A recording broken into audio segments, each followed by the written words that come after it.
السلام علیکم ورحمۃ اللہ وبرکاتہ۔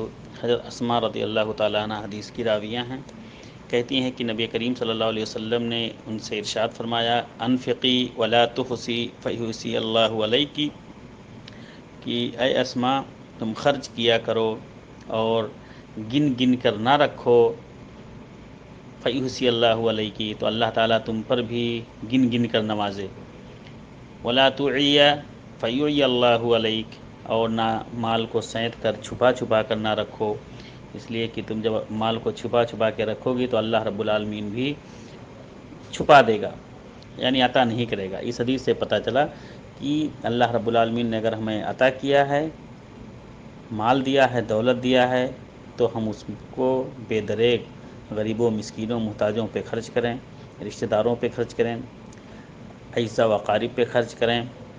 اگر ہم بچا بچا کے اس کو رکھیں گے تو اللہ رب العالمین بھی دینا بند کر دے گا۔ یہ حدیث صحیح بخاری کی ہے، اور اللہ رب العالمین ہمیں سچا اور پکا مومن بنائے۔ السلام علیکم ورحمۃ اللہ وبرکاتہ۔